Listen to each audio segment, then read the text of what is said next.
In the shadowy corners of fame, where the world's spotlight can often blur the line between reality and fiction, the story of Michael Jackson's descent into a labyrinth of pain, controversy, and public scrutiny is a cautionary tale of the perils of stardom. It is a story that begins with whispers of scandal and ends with a legacy both revered and tarnished.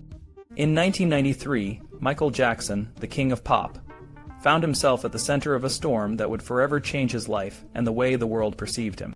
Michael Jackson's journey into the darkness of public scrutiny began with a series of events that, in hindsight, seemed almost scripted for tragedy. The year 1993 marked a turning point in his life, a year when the pressures of fame, personal struggles, and a series of high-profile allegations began to take their toll. The accusations of child molestation, which first emerged in the summer of that year, were a bombshell that shattered the image of the beloved artist. The young boy at the center of the allegations, Jordan Chandler, was just one in a series of claims that would come to define Jackson's later years. As the allegations swirled, Jackson's world began to unravel. The stress and strain of the scrutiny led him to increase his reliance on painkillers, substances that had initially been prescribed to help him manage the pain from a 1984 accident on the set of a Pepsi commercial and subsequent surgeries. Drugs like Valium, Xanax, and Ativan became his constant companions, a crutch that he leaned on more and more as the pressure mounted. The public saw a man who was increasingly frail, a shadow of the vibrant performer they once knew. But behind closed doors, the truth was more complex. The drugs were not just a means to cope with physical pain. They were a way to escape the emotional turmoil that threatened to consume him. The child molestation allegations were not just a legal battle. They were a personal crisis that touched every aspect of Jackson's life. The stress took a visible toll on his physical appearance. He lost weight, refused to eat, and eventually had to cancel the remainder of his tour in Mexico City on November 11, 1993.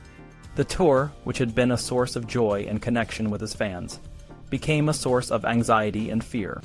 Jackson fled to London with Elizabeth Taylor, a longtime friend and confidante, and entered a drug rehabilitation clinic. It was a desperate attempt to regain control of his life, but the world outside the clinic was not so forgiving. Back in the United States, the legal battle continued to heat up. The Chandlers, the family of the young boy making the allegations, were seeking $20 million in damages. A trial was set for March 1994, and before that, Jackson would have to undergo a humiliating strip search at his ranch. The search, conducted by detectives, was intended to verify the accuracy of the young boy's description of Jackson's private anatomy. It was a degrading experience that further eroded Jackson's dignity. The media circus surrounding the case only intensified. Jackson's sister, LaToya, added fuel to the fire by speaking out against him, claiming that the alleged abuse had been ongoing since 1981 and that it involved multiple children. LaToya's decision to go public with these claims, and her offer to sell her story for $500,000, further damaged Jackson's reputation. Despite her lack of concrete evidence, her statements were enough to cast a shadow of doubt over her brother's innocence. The legal and public relations teams surrounding Jackson were under immense pressure. The allegations had the potential to destroy not just Jackson's career, but also the financial interests of those who depended on his success. Sony, his record label, and his management team were particularly concerned. They urged Jackson to settle the case out of court, not because they believed he was guilty, but because they feared the long-term damage a public trial could inflict on his career. In January 1994, on Jordan Chandler's 14th birthday, the prosecution filed documents in the Los Angeles Superior Court, and the details of the case became public knowledge. The pressure mounted, and within 2 weeks, Jackson agreed to a settlement that would see him pay more than $20 million to the Chandlers and their attorney. The settlement, while not a legal admission of guilt, was widely interpreted as such by the public and the media. The settlement, however, did little to quell the public's skepticism. Pepsi-Cola canceled their endorsement deal with Jackson, film projects he had been working on were abandoned, and Disney and stopped showing the 3D film Captain EO, which featured Jackson prominently. The damage to his career was immediate and severe. Despite his continued claims of innocence, the public's perception of him had been irrevocably altered. Throughout this period, Jackson found himself without the support of two of his closest confidantes, Frank Dilio and John Branca. Dilio, who had been Jackson's manager, was fired around the time Jackson purchased Neverland Ranch, primarily because of the perceived underperformance of the Bad album compared to Thriller.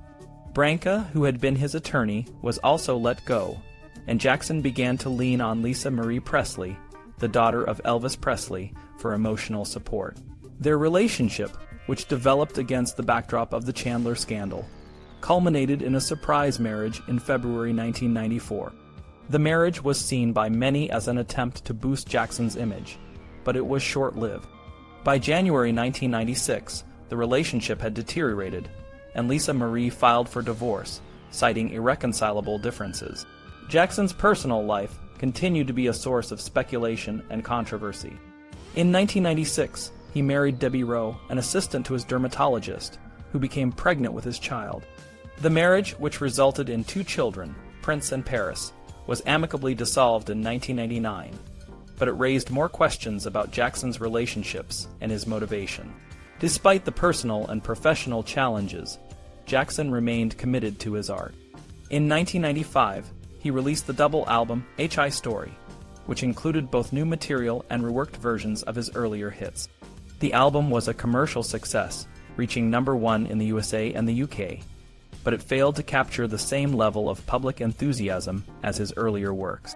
The accompanying world tour, which was Jackson's last solo tour, was a testament to his enduring popularity, but it also highlighted the challenges he faced.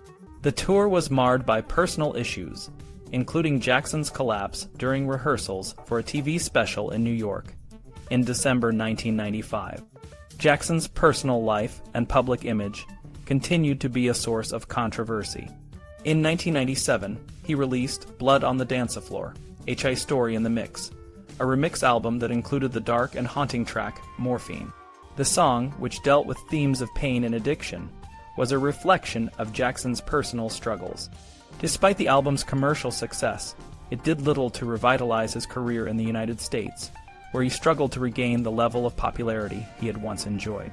The final years of Jackson's life were marked by a series of legal and financial challenges, as well as ongoing controversies. His relationship with his children and his public image remained contentious issues. Despite the challenges, Jackson continued to work on new music, and in 2001, he released Invincible, an album that, despite the significant investment by Sony, failed to live up to expectations. The album's lack of success was a sign that Jackson's influence and popularity were waning. Michael Jackson's legacy is a complex and often contradictory one. He was a musical genius who revolutionized the entertainment industry, but his personal life was marred by scandal and tragedy. The allegations of child molestation and his struggles with addiction cast a long shadow over his achievements. Despite the controversies, Jackson's contributions to music and culture are undeniable. His influence on pop culture is profound, and his music continues to resonate with fans around the world. In the end, the story of Michael Jackson is a cautionary tale about the dark side of fame and the price of stardom. It is a reminder that even the most beloved and talented individuals can find themselves in the crosshairs of public scrutiny and personal demons. Jackson's life was a testament to the resilience of the human spirit, but it was also a tragic reminder of the toll that fame can take.